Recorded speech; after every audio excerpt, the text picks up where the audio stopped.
Hello, everyone, and welcome back to The Rundown. I will be your host today, Craig DeLuz, coming at you from the West Coast, the left coast, behind the Iron Curtain, otherwise known as the Sierras. But as we all know, I do not do this program by myself. That's right. My name is Mike Piwowarski, coming to you live from the East Coast. It's the coast with the most, from the co-host with the most here on The Rundown. 2A Views, conservative news, and Craig, guess what day it is? Uh-oh. Mike. What day is it, Mike? It's hump day. Hump day! It's hump day. Hump day!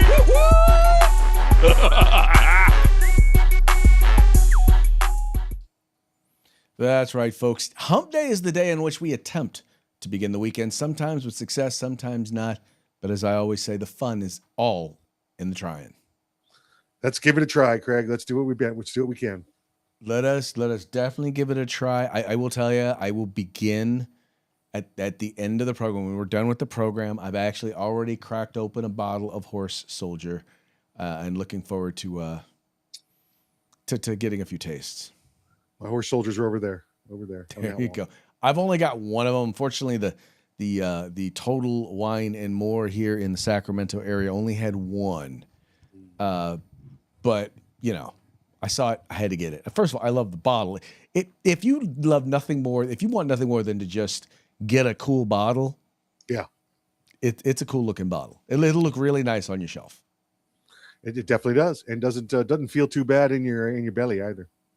No, it doesn't. In fact, so they had, if I recall, because they didn't have an event this year, but they had an event last year, and there were three of them. Yep. The 84 proof one was pretty good. I think it was like they had like 100 proof one that was kind of the middle of the road. Right. It tasted stronger than it really needed to for the proof that it was. But then they had one that was like, what, 140, 150 proof, something like that. It was like 120. And it tasted as smooth as the 84. It was by far of the three the best, in my opinion, especially when you're talking about bang for your buck. Yeah, listen, all three of them would help you relax quite nicely. Yeah. Yes, they all taste delicious. If I'm ranking those three, that's the way I would rank them. The top shelf is obviously top shelf for a reason.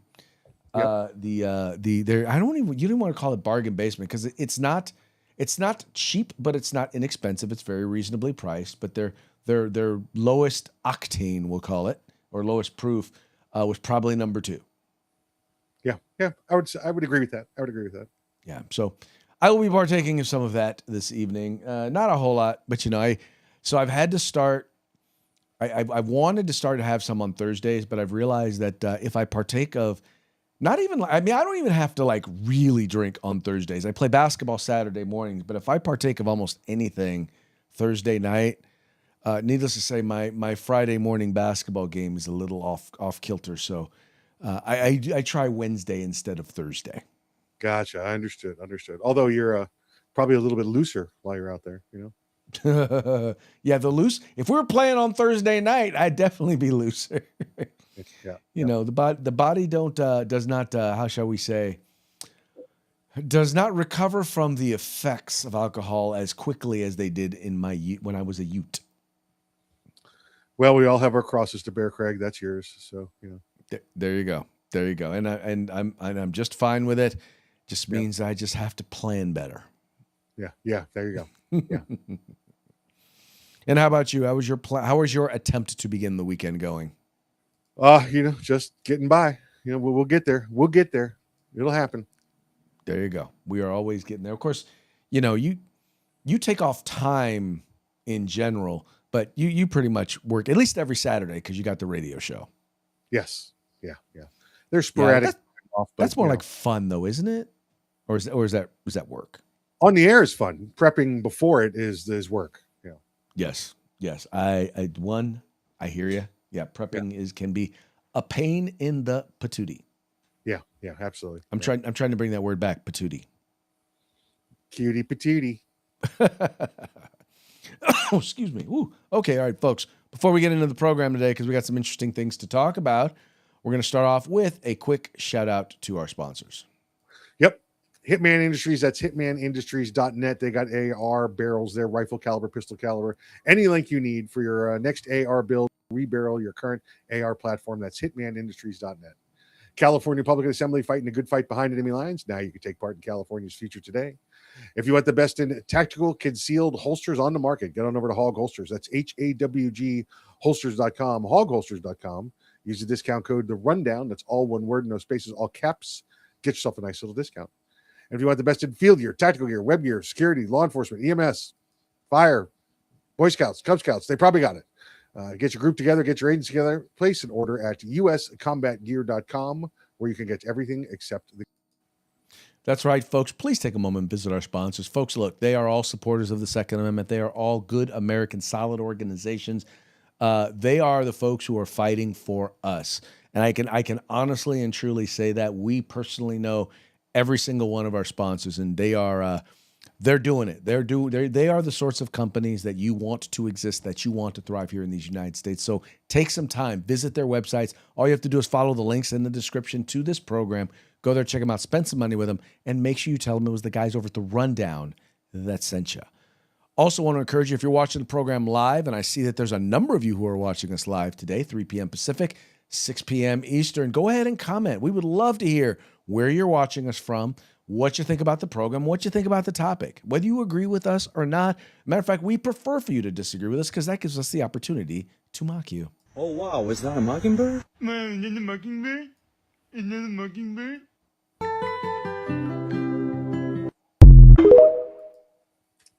Hey. And just so y'all know, we don't mock you because we want to be mean. We mock you because it's entertaining, specifically to us. Because we like it. That's why we do it. We do most definitely like it. All right, let us go ahead and get into today's news stories. And we're going to start. I've been putting this story off because I wanted to make sure the Mike was here to discuss this one because you may or may not have heard, but there were some election irregularities in the 2020 presidential election. I know, shocking, right? There are a number of different issues taking place in various different states. Obviously, the guy who on paper won the election, or at least who everyone says won the election, Joe Biden, wasn't really going to do any investigating, was not going to look into anything, was not going to look into any of the allegations because, well, he wanted to remain president. So one of the things that President Donald Trump has vowed to do is to make sure to get to the bottom of these election fraud allegations. And as a part of that, the FBI went and got a warrant and raided a Fulton County. Now, this is the biggest county in Georgia, but a Fulton County elections office in order to obtain ballots and other ballot information or information related to the ballots and counting in order to, I guess we'll figure it out. But as a part of that investigation, now this is a week ago. So this story right here is from a week ago. So no, it's not happening right now. They're not raiding them again. But I want you to kind of get the context of what was going on at the time and what we at least knew then about the investigation. Fox News is learning FBI agents are on site at a Fulton County election office in Georgia, where they are conducting a search. David Spunt's got more details for us on this developing story. David? Hi, Sandra. This is a satellite office for the Fulton County Elections Office. The FBI Atlanta press office confirming this, not giving many details, saying that the FBI is executing a court-authorized law enforcement action. No other details at this time, but we do know via sources a judge signed off on this warrant, allowing these agents, as you see them, enter this building to take items from the inside. Now, we're told that this is a sealed matter before the court, meaning details are now limited. Now, agents are looking at documents, phones, computers. We are told via multiple sources this is related to the 2020 presidential election. Now, we don't know specifically what agents are taking to the FBI lab, items that may eventually become part of a federal case. You may remember President Trump was charged in Fulton County with trying to overturn the 2020 election results. That's Brad Raffensperger right there. He is the Secretary of State of Georgia. That is the Fulton County District Attorney, Fani Willis. Now, Raffensperger spoke to President Trump back in early 2021. And Trump said that he wanted to find some 11,000 votes to help win the election. Raffensperger said that he felt pressure from Trump. Willis then took Donald Trump to trial. That didn't happen. In 2023, she said that her prosecution was all buttoned up, ready to go, but it was completely derailed after it was revealed she had an intimate relationship with the top prosecutor on her team, and it could have tainted the case. Late last year, a judge dismissed the case in its entirety. It's important to point out, Sandra, that a judge typically would not just sign off on a warrant so the FBI could go on what's known as a fishing expedition. It's likely the FBI and DOJ presented some credible evidence to the judge for the judge to go ahead and give the green light. No immediate comment from. So once again, so as of that point, there was no real comment except there wasn't big media uproar about the fact that Tulsi Gabbard was there, the DNI, and quite frankly, the director of national intelligence. And the reason she was there was because obviously election fraud. I keep saying erection flawed because the last few years, in order to keep us from losing our channel, we would say erection flawed, in order to not say election fraud, and plus to be funny, But anyway, but there's a lot more to this story, and I wanted Mike to be able to be here to kind of lay out why is this a national? I mean, obviously elections are national security, but why is the DNI there?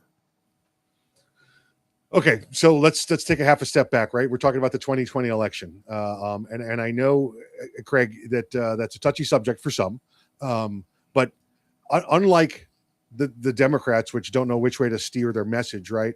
I believe the Republicans, the Conservative Party, looked at this and said, listen, the more we talk about the 2020 election, this is in 2021, 2022, it makes us look like sore losers. It makes it look like crybabies. So nobody's talking about it out loud. I think we all believe it to some level, Craig, and I saw, I think, enough evidence to where I'm convinced it happened. But then again, we had a man trying to win an election, and rather than again look like the sore loserville there, they left it alone. So let's talk about what's different now than what's different in 2021, 2022 when they were talking about this.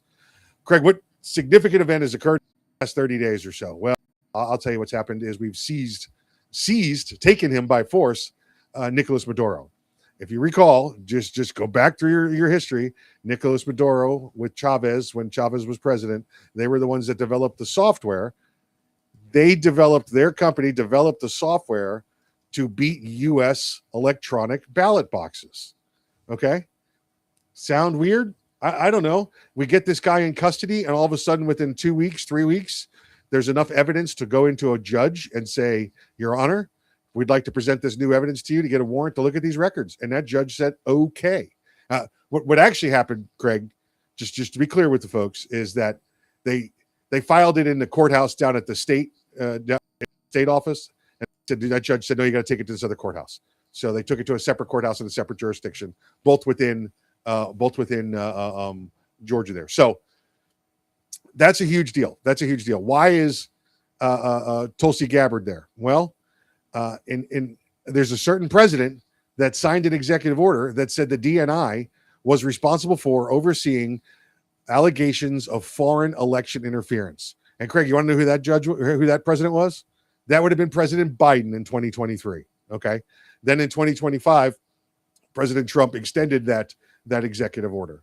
So her authority to be there comes from President Biden. So thank you, President Biden. So she was there at President Trump's direction to make sure overseeing what was going on. Again, the evidence starts to come forward that, when 2 + 2 = 4, and you've got the guy in custody now who created the program to defeat those specific machines, and he starts singing, well, guess what you're going to get? And I'll give you, Craig, just one more bit that you saw when you were putting your video up there, the video feed, the B footage. You saw an FBI agent carrying in a Halligan. It's a fireman's tool. They use those for breaking doors down. Then he also had the police battering ram with him that used to take doors down. They're walking around, Craig. You're telling me that they're walking around, there's no sense of urgency, and they can't get into the doors where the ballots are kept? that sounds like somebody at Fulton County really, really, really, really doesn't want us to see those ballots. Does not want us to see them at all. They're keeping them secure, even with the warrant in hand during the raid. They won't let them in. And they said, well, guess what? The warrant says we can take via any means necessary. So we're going to. This all points to me towards, Craig, more exposure of the corruptness that we had to deal with during the Biden and the Obama administration. And by the way, it sounds to me like, based on this article in the Atlantic, that they definitely think that MAGA's onto something. At least they know where it's going. And mind you, folks, and I think that was one of the things that was pointed out by the reporter in the very beginning in the story that I told you is this they had a warrant from a judge. So it wasn't like they just went in there all willy-nilly on a fishing expedition. They had some credible evidence that there was something there, or might be something there, that is crucial to their case or part of their case, such that they need to get the warrant. And there's got to be something there, because why is Fulton County fighting against them having this data, them having this information? I mean, if you've done nothing wrong, then what's the problem, right? What's the problem with the federal government having this access to this information about a federal election? Unless you believe there's going to be some incriminating evidence there. Now, Mike, I want to thank you for that analysis, because I'll be honest, I looked amongst a bunch of the mainstream media to try and pull all of that together, and was not having a whole lot of luck. And I'm like, okay, I know this is important. I'm trying to find the threads, and the Maduro thing was something that I did not think about, and you put that together for me. So thank you. Yeah, it's coming down. Listen, their walls are about to come down. Listen, and what's his name? Roethlisberger there, Ratzenberger, whatever his name is, the Department of State guy in Georgia. I don't think he had any visibility on us. I think this guy stayed up there in Georgia, and he takes the reports, remember, from supervisor of elections from each county. When those supervisor of elections for each county report to him, and he certifies based on what they certified, I mean, I can see where that guy's in a spot. The president calls him and he says, what do you got? And he goes, these are the votes I have. This is the votes I have. Right. And that's, that's part of the thing to understand, is all they have is the stuff they have. And so a lot of this is not coming from the state level. It's literally coming from, if you look at where all of the problems are, if you look at where all of the issues are, they're all in blue counties, right? They're all in counties that are controlled by Democrats, or more specifically, controlled by Trump haters. Right. And and the confusion opens the door for this for potential fraud. Now, the question is, and this is the thing, if something is proven there in Fulton County, then it puts a lot more credibility and a lot more weight on some of the other counties in other parts of the country that actually made a difference in elections. And folks, I get what you're saying. I know you're like, well, do we really want to dig this up because it's going to cause people to question elections? And I'm like, you know what? I hate to say this, but if we need to question them, if they deserve to be questioned, they need to be questioned. And whether or not we find something or not, looking and finding nothing is a good thing. Looking and finding that something bad happened and punishing the people that did is also a good thing. And by the way, putting in protections to make sure it doesn't happen again. Yeah, listen, in the same time, Craig, within the past week, we've seen things come out of Arizona, and we've seen things come out of Nevada talking about the irregularities in the votes. Now that they from somewhere, Craig, in the past 3 weeks, they've had an abundance of new information of what to look at, and they're finding it. Okay, listen, I don't believe in coincidences. Okay, all right, it's things happen because of hard work and proper planning. So what you're saying is because they have a new house guest, they're learning some things about the house. Exactly right. And listen, I know that there were plenty of legitimate challenges back in the day, a couple 4 years ago, that looked at this. But I also understand that there were, when judges had this stuff presented to them, the judge didn't want to go down his history as the guy who started this next civil war, because that's what you were looking at. He wanted his family to die. He didn't want him to die. Because that's what would have happened. So I get this. Now we're going through the legal process. There's been some time for the steam to settle, and they're going through it the proper way. Let me point out again, or if I didn't mention it, Fulton County, Craig, is the one where we've seen the video of them locking the doors because there was a water leak, and then pulling suitcases out from under the tables and running ballots over and over through the counting machines. But that wasn't enough for anybody back then. Let's see how it is now. Yeah, and also keep in mind that a large number of those lawsuits that were thrown out based on the issue of standing, not whether or not they actually had merit. Right. They were thrown out based on standing, meaning the people filing the suit didn't have quote unquote standing or were not the proper people to be able to file the suits. What should have happened, good folks, what Craig is saying is Donald Trump should have been the one to be the victim to file those. But instead he had his staff doing it, and they said the staff was not affected. Yeah. Bah humbug. Yeah. By the way, speaking of election fraud, I keep saying election fraud. The Supreme Court of the United States has greenlit California Governor Gavin Newsom's new redistricting map in order to basically steal 5 seats from California Republicans. This being reported by the folks over at the California Post. It says here, Governor Gavin Newsom's Prop 50 Passion Project scored Supreme Court approval Wednesday, handing Democrats a major strategic victory before this year's midterm elections. Newsom championed the redistricting effort, pitching it as California's answer to Texas's new congressional map from last summer that could hand Republicans up to 5 extra seats. Says drawn up by Democratic lawmakers and greenlit by voters last November, the Proposition 50 map paves the way for Democrats to grab up to 5 House seats as they chase a majority this fall. The Supreme Court's decision on the California redistricting plan follows its approval of the Texas map 2 months ago. And I think I remember saying back then that the approval of that map, when they approved that, that was pretty much going to tell you that they were going to approve California's map. And that's the thing, is what they're looking at is history. And history says redistricting takes place. And as long as it's the body who's supposed to be handling redistricting, and they put it, there was an initiative that went to the people. They put it to the people, and they handled it the way California handles elections, handles redistricting, and it passed. So, and once again, and Texas did it the way Texas does it. So, I'll just say this. As soon as Texas did it, you knew California was going to do it. As soon as you open up the doors. Now, the one thing I will say, Mike, is now this opens up the doors for Republican states to use the same sort of tricks and tools that Democrat-controlled states have always used in redistricting. Now, some of them are going to do it. Some of them have already done it. Some of them are going to wait until after the 2020 or 2030 census to do it, which is when they normally do it. But they're going to now start to look to draw districts that are going to favor the party in charge. And Democrat states have always done it. Now Republicans are going to start to do it. I think you're going to see a dramatic shift in Congress as a result. Yeah, and listen, Florida's already got it ready. The governor's already said he's done it. We've drawn the map already before, and you and I had the conversation about gerrymandering.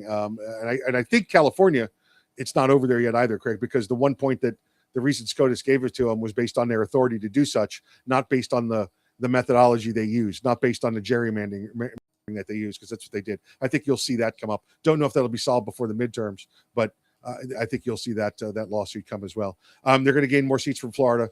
They're going to gain more seats from all the red states. The good thing, Craig, when you sit down and you do the math on this, is there's only one California, but there's plenty of red states out there that are about to do this and increase those numbers.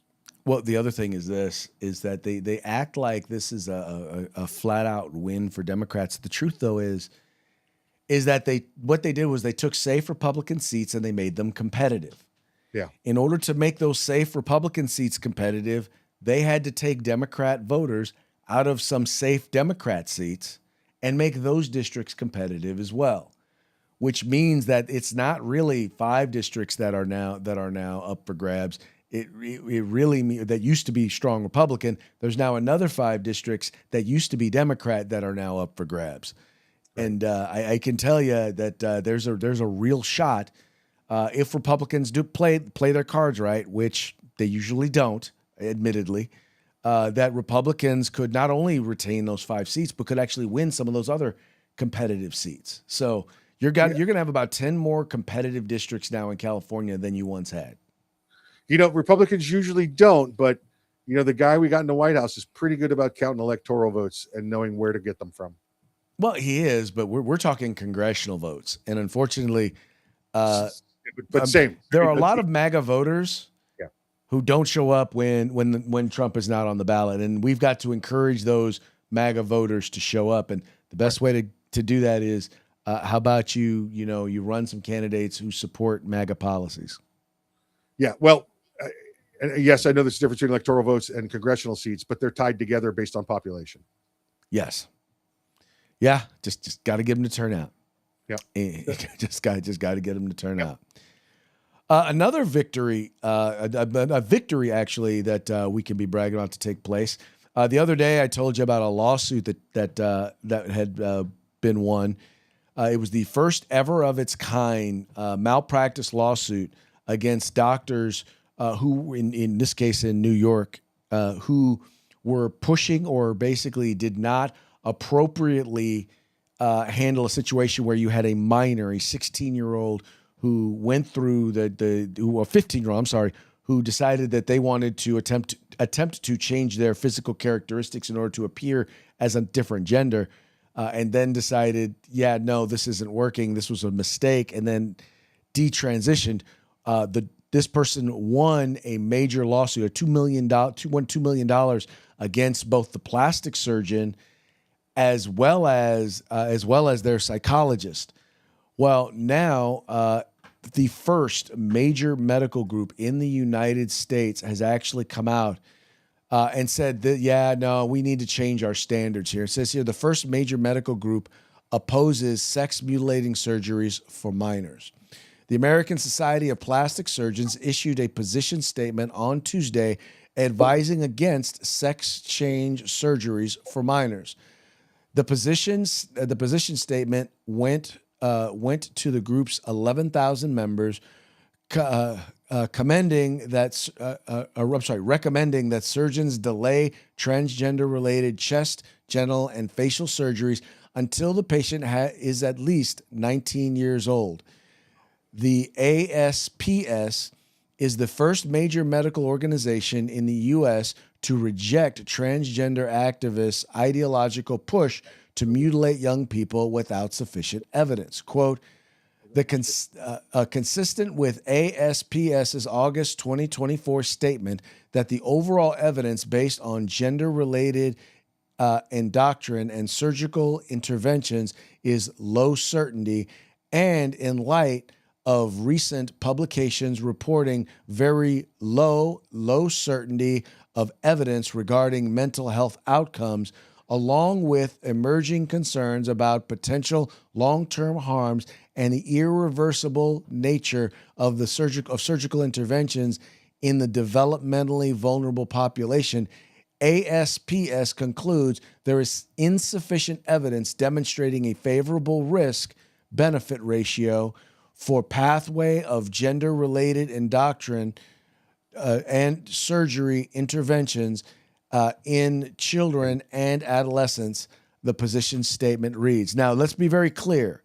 They're specifically talking about kids, so they're not addressing the idea of whether or not these surgeries help anybody. What they're saying is there's no evidence that it helps kids.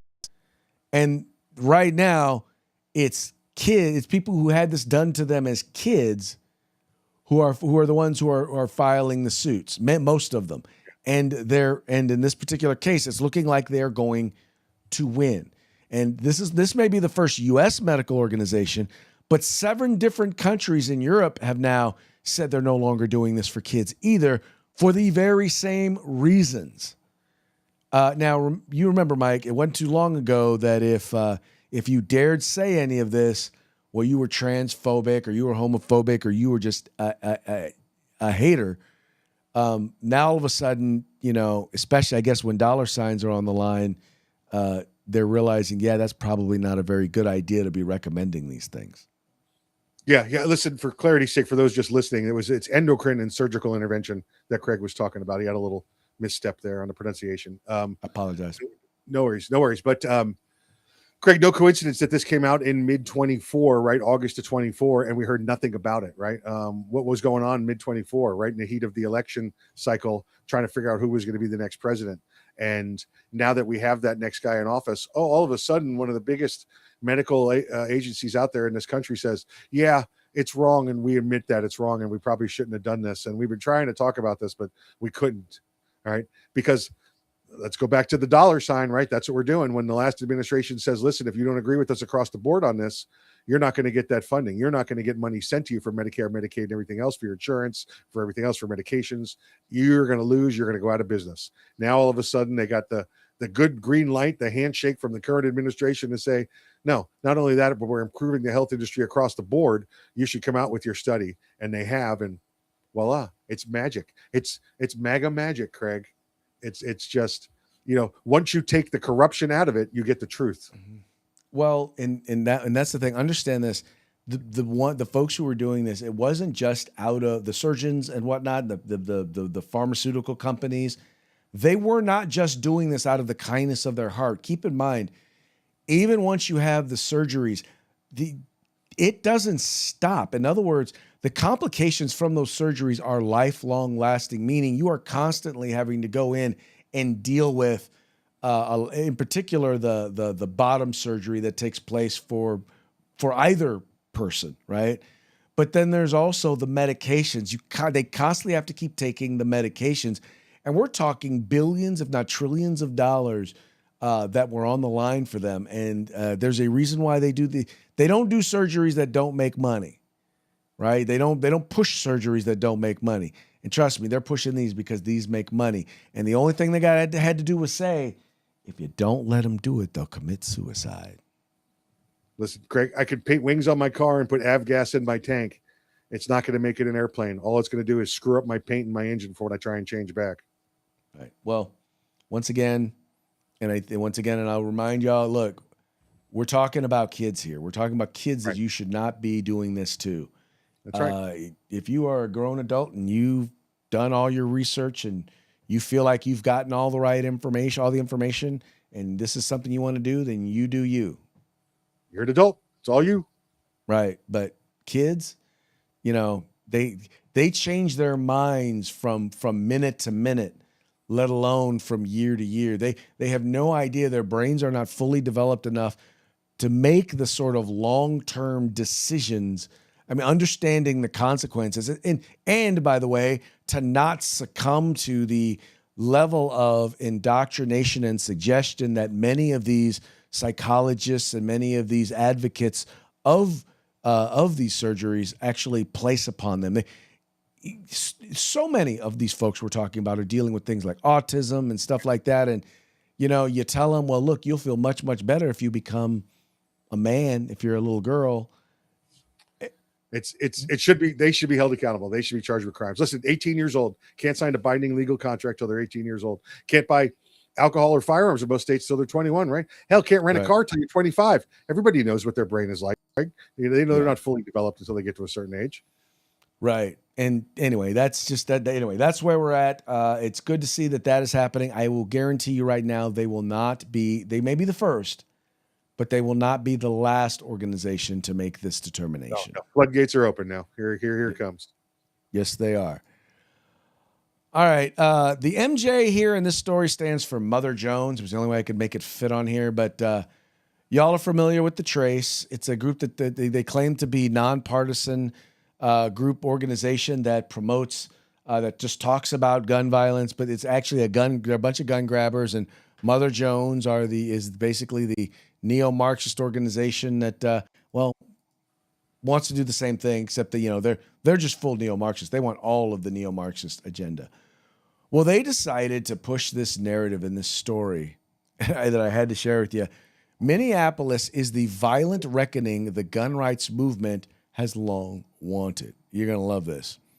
On December 31st, in the waning hours of 2025, the Washington Post reported on an internal ICE document that concerned the agency's, quote, wartime recruitment strategy, or rather its attempt to expeditiously swell its ranks of deportation officers. The memo, according to the Post, had in mind a pool of ideal candidates who lead a patriotic lifestyle, and have an interest in, quote, military and veterans affairs, physical training, gun rights organizations, and tactical gear brands. The memo's logic was easy enough to understand, since what it described, if you read between the lines, was an informal paramilitary that was waiting to be tapped. Over the last month, as violent federal occupation has unfolded in Minneapolis, where veteran immigration agents brutally killed two American citizens, Renee Good and Alex Preddy, both the memo and the new recruits it would draw into the fold began to take up outsized space in my mind. For a long time now, the gun rights movement has been animated by the promise of a violent reckoning, a sentiment nurtured by the groups that it represents and Republican politicians who seek to channel a wild, truculent energy into votes and profits. It seems the promise was being fulfilled in Minneapolis, like the fatal denouncement of a product. Anyway, of a product that had one harbinger after another. So what they're basically saying here is, you know, the new ICE folks, all these people who are now running ICE and now on the Border Patrol and the swelling of the ranks, yeah, this is the new Donald Trump gun rights Gestapo that's seeking the violent reckoning. And I'm like, this guy, this person, this author, whoever wrote this, if you really just want to talk about someone who has absolutely no idea what they're talking about or who they are talking about, you want to set them straight. Ridiculous, Craig. Ridiculous. I mean, it's a recruiting memo, right? If I want people that are going to have to carry guns and wear tactical gear and enforce federal laws to make our borders more secure, I might want to find people that have familiarity with guns, no tactical gear, and are patriotic. I mean, if I was recruiting circus clowns, I'd find people that were good at putting on layers of makeup and could make balloon animals. That would be in my recruiting memo. This is not hard. This is not rocket science. This was a recruiting memo, and all of a sudden, the left again is trying to create something out of nothing. Well, but even more than that, and Mike, you know, like the patriotic gun rights folks that about which they're talking, and you know that in particular the ones who talk about the violent reckoning, you know, they are not the sort of people that are going to sign up to become ICE agents. No, right? They are not the people that they're talking about, right? The people who do, because there are people in the gun rights community that talk about a potential violent reckoning, but they're talking about a conflict in particular between the government and the people. They're not going to become a part of the government and be a part of that fight for the government. Yeah. So that's issue number one. Number two, over somewhere around, I don't want to say over, but I've heard over, but I haven't seen them. According to ICE themselves and Border Patrol, somewhere around half of their officers are of Latin descent. So while Mother Jones is trying to make this out to be some sort of white supremacy, white power, white nationalist, America First thing, the people who are actually on the ground engaging in these operations, that ain't who they are. No. And listen, in the recruiting memo, they forgot that part. People that speak Spanish. That's a plus. Right. Because so many of the people, at least a disproportionate number of the people who are in the country illegally happen to be Spanish speakers. Not necessarily Mexican, but they happen to be Spanish speakers. Bilingual or multilingual people is what they want. There you go. But they happen to be from Venezuela, from Honduras, from El Salvador, from Mexico. Not just one country, but yeah, you need someone who speaks multiple languages. But I just, this whole attempt, and once again, truth really has nothing to do with anything that the left does. It's all about them promoting their propaganda. And the only way in which they can come against the government and make all of this make sense is by, accusing, everybody with whom they disagree, patriotic people, people who believe in Judeo-Christian values, white men in particular, Christian white men, especially straight Christian white men, most definitely, of all coming together and being the evil, white supremacy, American white nationalists that are seeking to put an end to the rest of the country. And it doesn't take much to undo this narrative. But when you're someone who only gets their news from Mother Jones, when you're someone who only gets their news from the Trace, you start to believe stuff like this. Yeah, it's like getting your news from Snopes. Yeah, it's horrible. Yeah. Yeah. The only time I believe Snopes is when they go against the liberal narrative. Because I'm like, all right, they're a bunch of liberal left-wing wackos. Why would they lie and hurt their own cause? Well, I think the two of them there, because it's two people that have a cat and they sit around and they think they get in a fight and one of them just does it to make the other mad. Okay. Now, you own a cat, right? Yeah, but there's a difference between a cat lady owning a cat and having a cat. Okay. just checking. Yeah. All right, folks. So that now brings us to our parting shots. Parting shots are brought to you by Hog Holsters. Just go to hogholsters.com. Use the discount code The Rundown. All caps, one word, just like it is right up there. Get your Hog Holster today. Our first two are going to come to you from our friends over at the Babylon Bee, fake news that you can trust. Says here, the American Society of Plastic Surgeons recommends no longer doing those surgeries that no one is doing. Oh, good, because I was planning on not getting one done, so that works out. Right. Now, for those of you out there who do not know why that is funny, because the people in that industry constantly say, well, those surgeries never happen, except they do. Yeah. Anyway, moving right along.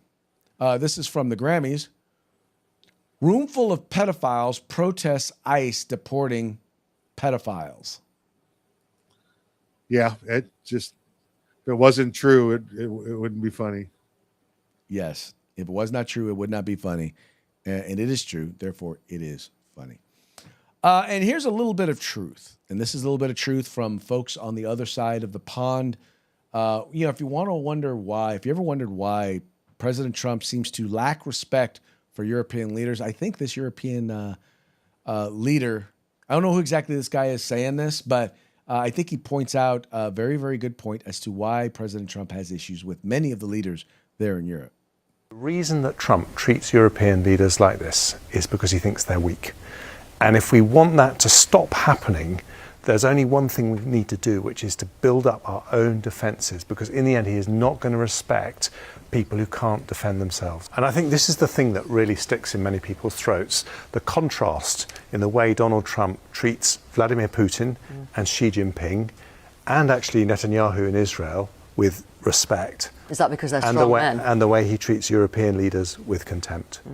And that is because we are weak. That's a lot of truth. That's a truth bomb right there. Yeah, listen, it's not just because they're strong men, like she tried to point out and take it away from him. It's because they're strong men and believe in providing for their own defense. Well, exactly. You have to respect a nation that can defend themselves. You can't just, it's kind of like anything else. If you know someone can't defend themselves, they can't defend themselves, or then they can't defend their family. The lack of respect that he will show them. And it's not necessarily because he's trying to be mean to them. His just whole thing is you want us to put our economy on the line so that you can be defended. You want us to put our soldiers on the ground. You want us to You want us to take all the risk to defend you, while at the same time you want to lecture us on how we need to treat everybody else.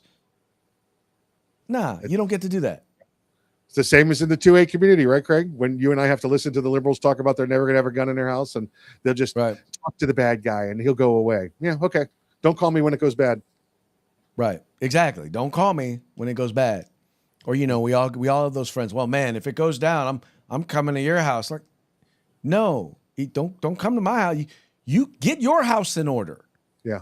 You have the ability to do exactly what you can buy all. You have the right to buy all the same stuff that I have.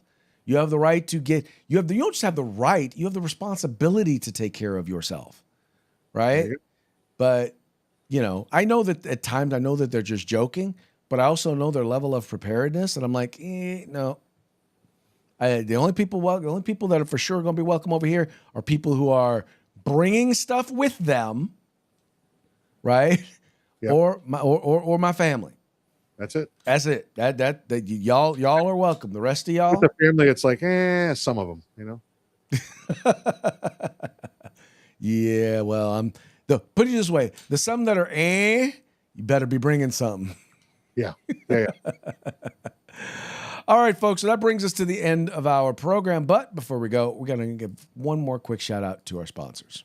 That's right. Say hi to our friends at Hitman Industries. That's hitmanindustries.net. They got AR barrels, rifle caliber, pistol caliber, any length you desire for your next AR build or rebarrel your current AR platform. That's hitmanindustries.net. California Republican Assembly, fighting a good fight behind enemy lines. Now you can take part in California's future today.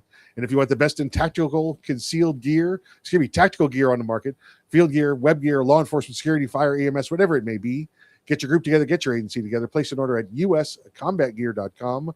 where you can get everything except the gun. And want to remind you folks, coming up 17 days and counting, 2 weeks from this upcoming Saturday, the 9th annual 2A Freedom Fest taking place in Summerfield, Florida. You're going to want to be there because it's going to be some of the folks, some of the premier gun rights activists from across the country will be there in media, people who are in the industry, people who are working in government in order to help protect your right to keep and bear arms. You're going to want to be there to hear what they have to say. Come on out. We'll love to hang out with you. And with that, we're going to go ahead and call it a day. Very much appreciate you tuning in. Appreciate you liking and sharing the program and encouraging your friends to do the same. We will be back tomorrow on Throat Punch Thursday. Till then, y'all have fun. Stay safe. We will see you mañana.